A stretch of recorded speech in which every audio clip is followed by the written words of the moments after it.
一日之活动中心的建设需求，副会长林炳利伫总集顺义安区大安甲理想里当年公营活动中心。不过，大安里已经是人口数上济，加上上60个开发以后，活动需求一定会大大增加，所以要求民政局好好规划。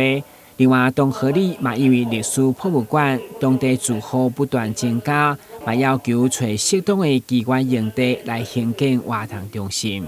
理想含迄个大安，因拢要各一个部分，即互迄个区公所来做一个检讨，我来请教迄个副局长的意见。伊要是安龙区上大里的呢？是。哦，人口数上济呢，你无甲偏落较我多咧。有啦，所以副局长我来报告。即摆两里有当咧办活动，冲突是要针对。对啦，因为迄个建迄个人口数的增长安南区事实有在增加，所以迁入的人口真侪成长也真悬啦。这部我乃针对着讲，迄个未来发展的部分，迄个针对未来发展的部分来规划迄个活动中心这部分，迄无问题，我来进行。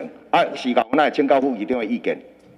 你东河里啊吼，东河里以前是旧部落，无几户数。是。即摆东河里已经有1800几户啊。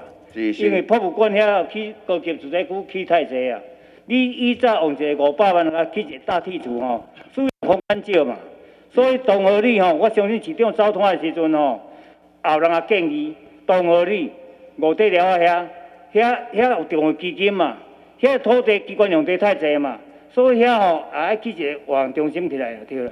只要土地唔免搁征收，唔免征收啊，遐机关用地太济。哦，对，迄个建设活动中心费用咱来思考。副会长除了关心活动中心的需求，嘛针对台南软式网球一直是全国出名、冠军上济优势体育项目，嘛持续为国家争取公营，但是专人教练的需求，人才栽培却使人烦恼。对此，市长嘛表达认同加支持。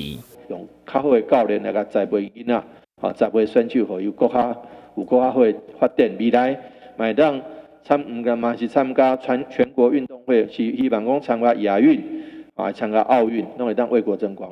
台新闻军及林根采访报道。